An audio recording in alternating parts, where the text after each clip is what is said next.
Hello and welcome back. I'm Shayna Cersei. I'm so excited to paint with y'all today. Today, this video, we're going to be focusing on continuing to mix our colors. So we're starting out with just our primary colors of blue, yellow, magenta, and we are going to be focusing on the color green.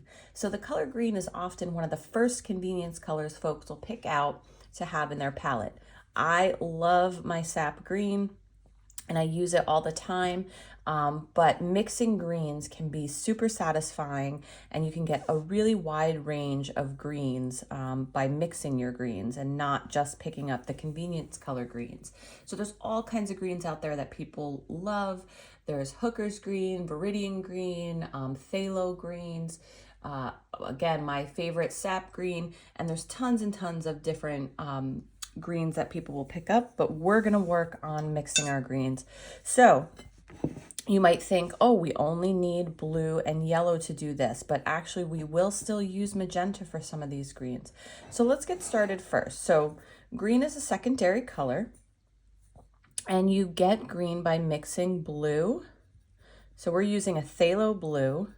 This is a very cool blue. It has lots of green undertones in it already. And I'm gonna start by mixing it with a gamboge yellow or a diarylide yellow, a very warm yellow. So this yellow has lots of reddish tones to it. It's a very warm yellow. So you can see I get this lovely kind of already, close to a sap green color or an olive green. So let's take a look at that. And then we're going to talk about different types of yellows too, just a moment.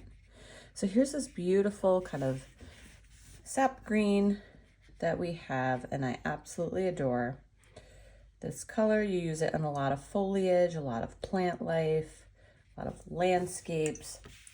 Beautiful. Okay, so the other thing you can do when you're mixing your greens, this is a secondary color that falls right between our yellow and our blue. You can bring it to one side or the other. So obviously, the more yellow you add, the yellower green you're going to get. So you're going to get a warmer green, a brighter green. So let's just add more yellow. And we'll put this out here, and you can see how that changes the tone. Awesome. And you can keep going until you're almost all completely yellow. And the same is true for the blue side. So here's our original green. Let's go back to original green here, kind of between these two colors.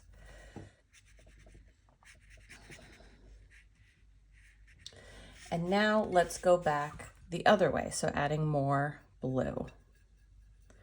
And you can get bluer and bluer and more blue.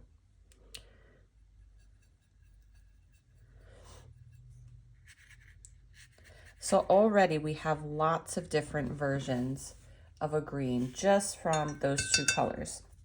All right, so the other thing that you can think about is also whenever you have a green mixture and it's too saturated or too vibrant. This often happens actually not when you're mixing your green from these two colors, but when you have a convenience color like a Viridian or a Phthalo green that's very bright and very like a jewel toned green, and you want to bring it down to a more natural green or a green like an olive green or a sap green, and you want to use it for foliage, but the green you have in your palette might be like super brilliant and super bright, and you want to desaturate it. The way you do that, and you can even do that more with this, so you're just going to add the opposite of it on the color wheel. So that would be your red or magenta. And if you go back to our neutrals color mixing video, you'll see how we do this and we get gray or browns from this process of mixing all three primary colors. So now we have a much more kind of gray-green color that you can see here. And you can kind of keep going until you're very close to a neutral gray. Oh, I've added more blue. And you can get lots of different versions of green this way by also adding in the opposite on the color wheel. All right, so the last thing I'm going to show you with these two colors, and then I'm just going to switch up our yellow really quick. Phthalo blue, Diarylide yellow or gamboge yellow to make our green. Now sometimes you want to just go darker, but not necessarily change the tone of the green too much. You don't want to make it more blue or more yellow. You can add a little black or Payne's gray, and that will also darken the color of your green and kind of gray it out a little bit, similar to what the magenta does, but it does give you kind of a deeper, darker color. And then we have even more. All right, so this is a very dark, like hunter green color that's very, has a lot of deep richness to it that is leaning towards gray, but still holds a really nice kind of green olivey color, which I wasn't able to get from any of these other areas. These are still dark. This one is darker, but still hold a lot of saturation of color. Okay, so the last thing to think about, when we originally mixed these greens, we weren't able to get any of those really vibrant greens like the Viridian and the Phthalo green. And that's because we're using a warm yellow that already has a little bit of our red magenta in it. And what that does is it automatically starts to desaturate it and make it more of a warm brownish green color. But if we really want a very cool green color, what we have to do is change out our yellow. We need a yellow that's a cooler version of yellow.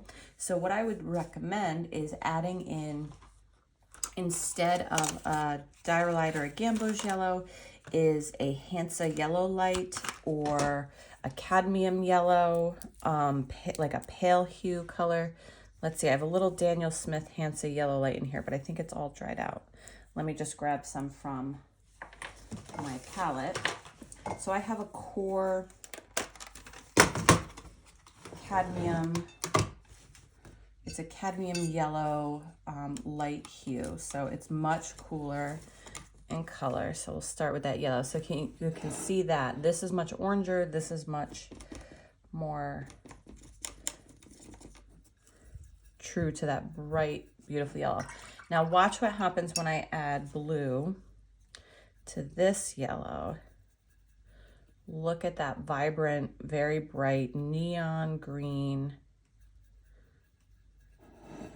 And you get these really bright, more neon-y colors. And this is what you'll see in a lot of like really basic palettes. You'll see greens that are much more of this hue. And what you might get is not quite the greens you want to paint realistic looking grasses with. So here you go. And you can keep adding blue to this to bring it down, but you're still going to get a much brighter kind of, I call them jewel tone colors because they're these really bright, brilliant, kind of like emerald green and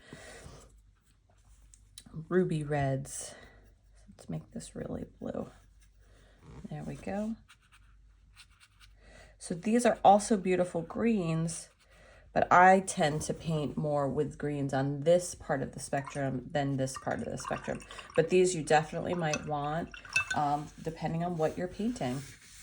And then last but not least, if you have, watch what happens. If you have these bright kind of jewel tone colors in your palette as convenience colors, and those are the only greens you have, let me show you how to get to these greens with this. So maybe you have this really bright green color. This is where we start to add a little bit of our magenta. And then it brings us, you could add a little bit of magenta. We start going more olive. You could add a little bit of black or Payne's gray to it. And then we start to get these more muted colors again. So if this is all you have in your palette, that's no problem. You can get to here by just adding a little red or a little magenta. If you are mixing your greens from phthalo blue and a warm yellow, you can get a whole variety of these natural colors, these natural green colors. And then if you have a cadmium or a Hansa Yellow Light and this phthalo blue, and you get these really bright colors, no problem. Go ahead and mix in a little of that magenta and black as well. And you can bring it back towards this direction. And also, of course, use these bright, vibrant green colors. So I hope this was helpful for you understanding greens. In our next video, we're going to use these greens to paint a wonderful little succulent painting. So join me for that. After this, you can find this hopefully on the coattails, maybe by a few hours after this video is posted. So thanks so much for watching. Don't forget to like and subscribe, ask questions in the comments, or just say hi. I would love to say hi to you and Happy New Year. We are in the new year of 2023. I can't believe it. Happy painting, y'all. I'm very excited to paint with you always, and I'll see you in the next video. Bye.